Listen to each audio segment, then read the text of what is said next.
I'm Elizabeth Gearhart here with Fireside. I'm here with Kate Sonnenberg with KS College Success. Now, Kate used to work in the college admissions office at Princeton University, and she's now taken that knowledge to help you and your child get into the college of their choice. So, hi, Kate. Hi, Elizabeth. So, tell me what you do. Tell me all about your business. So I work with students in 11th and 12th grade and their families, trying to help them find colleges that are good fits for them. And a lot of people think of good fit meaning a place where they have my major, but it's really not about your major. 80% of students change their major when they're in college. So I like to focus more broadly on an academic fit. And of course, you might love going to class, but if you're not happy, you're not likely to want to stay, and you might not even do as well as you could. So I also focus on social fit. And then the third piece of fit is financial fit. Now, some students are in the very fortunate position where they can go to a college that is an academic and social fit without thinking about the financial fit. But most students and families like to know how much it's going to cost. And college costs rise on average 6% a year. So if you're right now a sophomore in high school thinking about where to go to college, you have to anticipate that the cost is going to be substantially more in your final year of college than it is right now. So the other part of the equation is financial fit. Excellent. So, what were some of the things that you learned that colleges like Princeton look for? I've heard that, you know, somebody might get into a certain school because they're looking to fill so many positions in a major, and that's the major they want, or something like that. What are their typical criteria? So I think that one of the things that makes the college application process so mysterious and sometimes so frustrating for students and families is that what you're referring to is institutional priorities. And they vary from college to college, and they vary from college to that same college year to year. So some years it is true that there might be a need in a certain department, let's say electrical engineering, for more women, or there might be a need in the theater department for more men, or there might be a need for more students in the humanities. In fact, the humanities are usually underrepresented in the applicant pool. So yes, that is absolutely true, that there are these institutional priorities that you cannot predict and that you have no way of knowing, and that change.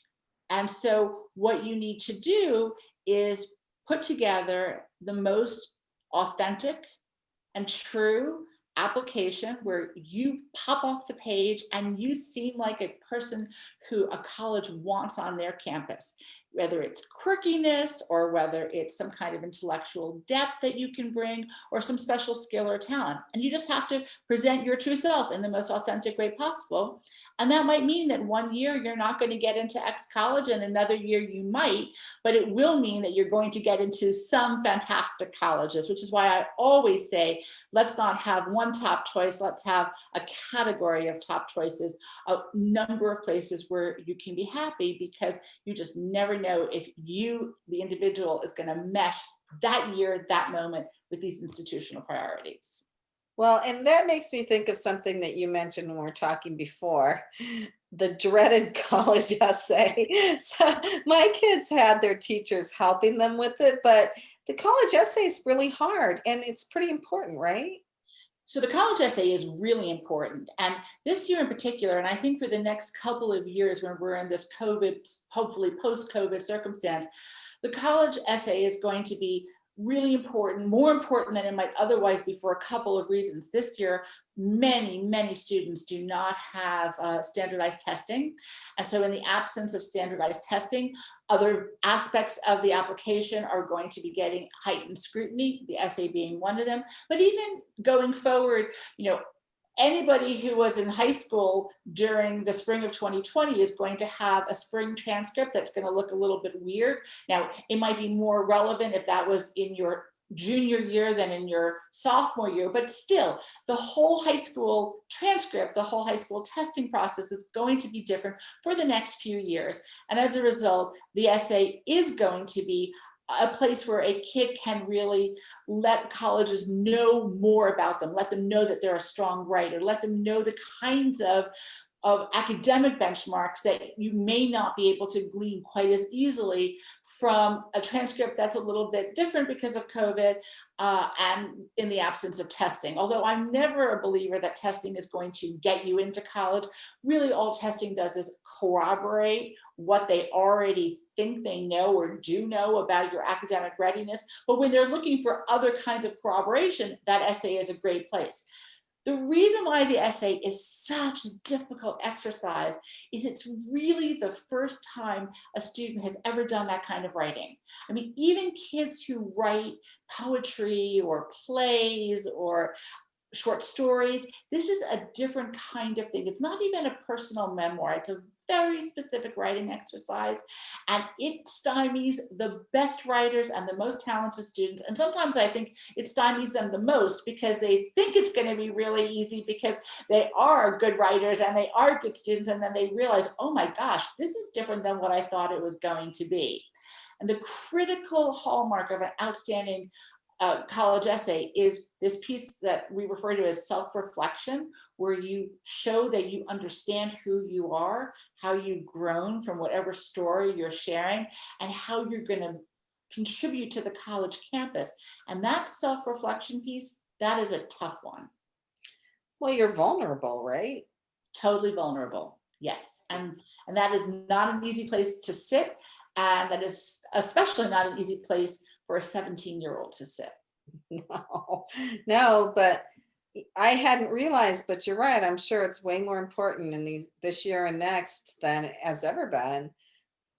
And so getting the help with that is going to be huge because as a parent, like we don't really know, like I didn't really know what they wanted. And so And I think it's also hard to open up to your parents sometimes when the conflict that you might be addressing in the essay might relate to your own family circumstances, and you might not want to share that, at least initially, with your parents, or you might want to show them the more final version of the essay and not the brainstorming step.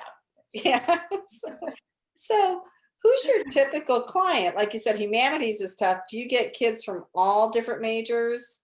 I not only have students with all different majors, I have students from all different parts of the United States, California, North Carolina, New York, New Jersey. I have international students, and a range from those who are looking at a kind of structured programs, one who was interested in television, one who wants to be in nursing, one who wants to be in engineering, to a student who recently said to me, I'm not even really sure what it means to major in something in college. And I said, I get it. And we talked about that.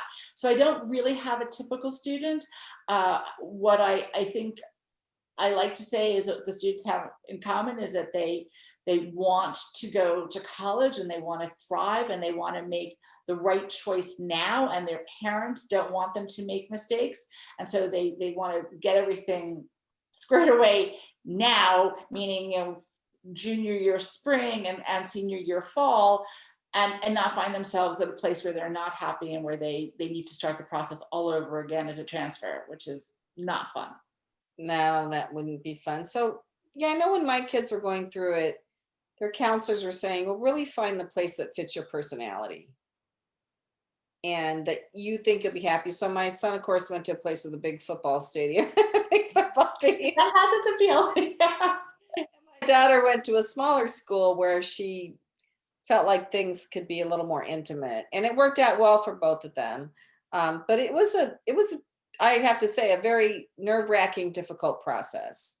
I think that is the universal experience. I mean, there may be a couple of exceptions to that if you are an athlete and you're being actively recruited by a coach, you have a unique opportunity to visit a college and really see it, because you're invited to these weekends where you get to go and you stay overnight, practice with the team, probably go to a party with the team, and you see it from a different vantage point. That's a very tiny percentage of students. But for the most part, it's a very tricky process. And that is why I say to everybody, even when they say to me, my son knows he wants to go to college in a city, or my daughter knows she wants to go to a small college, I say, great, why don't you visit one small college in a rural area, one large college in a city, and one large college in a rural or suburban area, and just let them see, because they don't know. When my son started this process, he told his college counselor, because I too had hired somebody, because as a parent, you're just not, no matter what your knowledge base is, you're not objective, and you can't guide, you want to guide your child as a parent and not as a professional.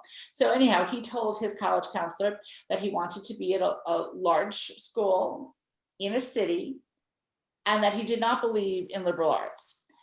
And he ended up at Amherst College, which is a small college, not in a city, and the quintessential liberal arts college, where he majored in a humanities subject that was unique to Amherst, but was basically a philosophy program, and did almost all of the requirements for a statistics or data analytics kind of major. So he had the math, and he had the quant stuff, and he had the humanities. And here he had said he didn't believe in liberal arts. So you don't necessarily know when you're starting, which is why it's good to visit a few different places and see what actually ends up sort of syncing with you. Well, that really happened with us, with our son especially. There were a couple schools he thought would be pretty good, and we went and visited, and it was like, "Yeah, I don't want to go there." So he ended up at Virginia Tech, which was a good, Oh, what grade school? yeah. So, um, so if somebody wants to start with you, say my grandchildren today, I'm just kidding. But let's say somebody has somebody who's maybe a sophomore or junior in high school and they want to get started now, then what happens? They call you up and then what happens? So if a family, and I have been reached out to by families who have ninth and 10th graders, I tell them to let their child enjoy ninth and 10th grade. And if they want to have one meeting a semester with those students, I'll talk to them and the kids, and I will remind them to put their best foot forward, to try and make relationships with teachers, which right now obviously can be quite difficult because of the virtual learning. But mostly I want ninth and 10th graders to go to high school and enjoy high school. And that's going to make them truthfully a stronger applicant. So the best time to start is either in the fall of your junior year or the spring, early spring, meaning like, the February, March, or late winter of your junior year. And there's a lot of reasons why that's the optimal time to start. One is in a world where we can have standardized testing to make a testing plan. Mhm. The other is in a world where we can travel to start thinking about college visits. A lot of high schools will have a February and then an April break. Some will have a March break. So if you've started meeting with me or someone like me, early on in that junior year, you can make a good plan for college visits. And there are some tips and tricks about visiting colleges that, it's so much more than just the information session and the tour, that I can help somebody really know where to go to get the down and dirty. And the other thing is to plan your summer. So I was working with a student this past year. He's currently a senior and applying to college. And I kept saying to him, I know this is tough circumstances. And he wasn't able to work in a lab that he was supposed to work in. And I said, you know what? You got to find something else to do. So at the end of the day, after brainstorming, he decided that he would start a blog on science and lifestyle. And I can't tell you how many times he has referred to that blog in his college application. So that summer, whether it's a virtual summer from your apartment, or whether it's doing community service work, or whether it's a language immersion, whatever it is, that can be an important summer. And there's also planning for the senior year. So one student I was talking to was thinking about whether he could actually not take a fourth year of social studies, and he was applying to a lot of very competitive colleges. And I said, no, you can't. And he said, well, my in-school guidance counselor said I can. And I said, well, you can't. So there's a lot of that kind of planning that needs to go on. And I also really don't like students to be working on their essays around this time of, when they're due in 3 weeks. So the earlier we start, the better off we are to have that essay we were talking about before done before school is such a great thing.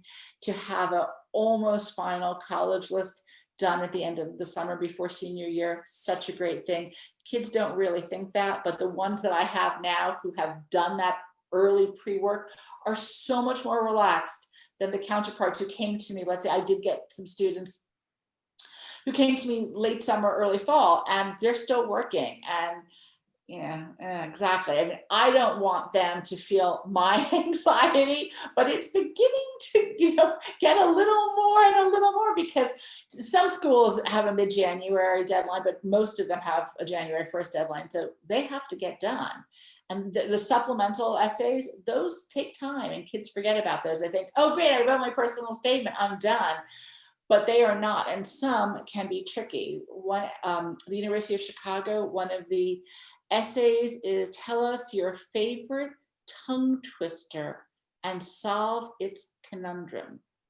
That is a tough, tough essay to write. So you can't leave that to December 28th. No. So let's say I have a child then who's a junior, and that's when you said to start. Right. Then you give a free 30-minute consultation, right?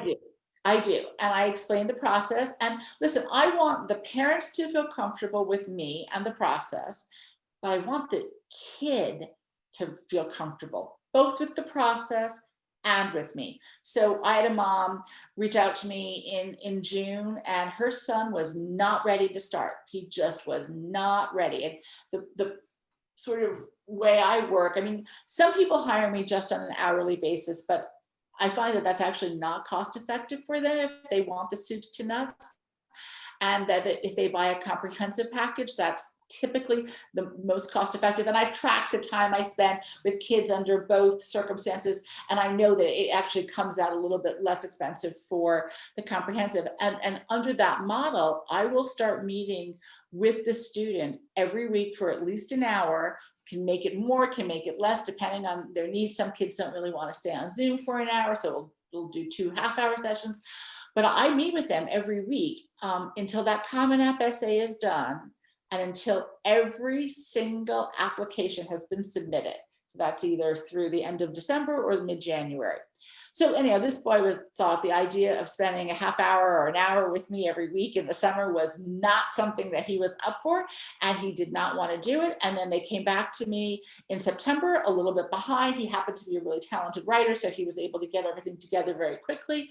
But that has to have that buy-in from the student, because there is no point in hiring anybody if the student is unwilling or unable to do it. It's just not a good process. So yes, so in the first half hour, we get to know each other.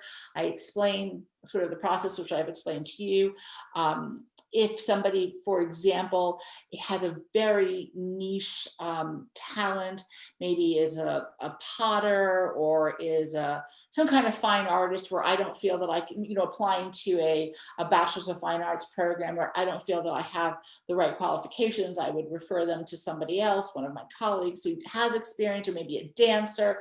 Some things are so niche that I feel like I don't have the expertise, and I don't want to have somebody work with me unsuccessfully. That's not good for anybody. And then if they all mesh, then we start with all of the planning. And I usually start by getting to know the student. I have some surveys and assessments that we can use. We have lots of conversations, and because that's an opportunity for me to get to know the student, but also for the student to get to know themselves. Is the first step of going to college is really knowing who you are. And a lot of students people think they know who they are, but they haven't stepped back and thought about it. So that's where we start. Excellent. So do you have some success stories? Well, I like to think that all of my students are success stories because I genuinely mean that they have all ended up where they should be. So last year, I had a student who was apparently crying every night, and then the mom was crying every night, and they were very tense and anxious. And she was an athlete, and some of her recruiting had fallen through, and she ended up being recruited to play her sport at UCLA, which is one of my absolute favorite colleges. And she ended up so wonderfully. And just the other day, one of my pro bono students who is at a very under-resourced high school in the Bronx that doesn't even have a dedicated college counselor, just found out that he got into what I am sure is the first of many, but just got into PACE for nursing with a $30,000 a year scholarship for all 4 years. So I am so happy for him, and I am as happy for him as the students who are applying to, these very elite fancy colleges that we all think are the places you have to go. And I know that those aren't the places you have to go. So I see a range. I think that at the end of the day, for me, applying to college is not about the output, it's about the inputs. And I genuinely believe that all of the kids I work with feel that their writing improves, their understanding of who they are grows. And to me, that's a success. That's excellent. So, how are you adapting for COVID, for quarantine? So this is an interesting thing because there are a lot of college counselors who have always worked virtually. And it does lend itself quite well to a virtual format. I am not a tech person, so although I did know how to use Zoom before the pandemic, I did have to learn how to do things, for example, Google Docs. I usually did things in Word. Word does not lend itself well to virtual counseling because you want to be on a document at the same time. But once I got over a little bit of the technology hurdle, and the kids didn't have any technology hurdle, and they were very patient and very kind with me. Once we got over that, it really does lend itself very well. Of course, what I can't do is give them that high five, when they send me, an email saying that they got into the program. I hope that what I feel is my warmth and my genuine compassion, and really just like my students. I have a 21-year-old daughter who's a senior in college, and sometimes I think she's a little jealous of them. You have to spend time, and she spouts off a name. Or you have to do that for so and so. But I'd like to be able to give them all a big hug, and and I can't do that when we're virtual. But the nice thing is that I have been able to work with kids from all over the country, and I wouldn't be able to do that otherwise. And I think that will stay. So I doubt that I will ever go back to 100% in person, although for the local kids, that's obviously great. I don't know that the students ever will, because the students kind of like that they don't have to leave their house, that they can sit in their bed. I'm not sure that the kids find this to be a downside at all. No. Well, and you said you even worked with some twins in China? I did. I did. Yeah.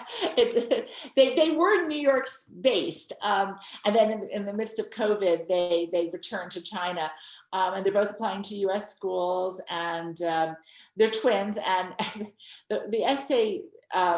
The brother's essay was all about, they had moved to the United States because the sister is a very talented musician, and she was studying her instrument in the US. And he was not happy when he had to move here at the end of 8th grade. And his first essay was all about how much he hated living here. So it was very good that I was working with them, because you really don't want to be negative. If you want to show growth, but you don't want to be spouting about how much you don't like your sister and how mad you were at your mom. So we worked on that essay. But yes, and obviously that's a challenge, not because their English is great and they're adorable students, but the time change is not great. So we can really only meet either at 8 a.m.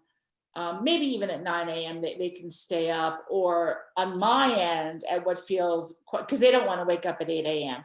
So if it's their morning, they want to meet, like at 9 or 10. And then by 10 o'clock, my brain is a little bit tired because I've been awake a long time and I'm kind of getting old. So that's the only challenge of the overseas students. But I've enjoyed that, and I've enjoyed seeing their rooms in their home in Beijing, which look exactly like their rooms they tell me in their apartment in New York City. They just sort of, when they had to move home, they recreated Manhattan in Beijing. It's kind of funny. Excellent. Well, I can't imagine, having spoken to you now, ever going through this process again without having you by my side to help with kids. So, is there anything else we need to know about your business? No, I think that, everyone likes to think that they can do it on their own, and there's a whole lot that you can do on your own. But we do have some institutional wisdom from visiting lots of colleges, from having worked with a lot of students, and I like to make this as positive a growth experience for the student as possible. And I think that that's hard to do for a family on their own. Excellent. Well, thank you, Kate. Thank you, Elizabeth.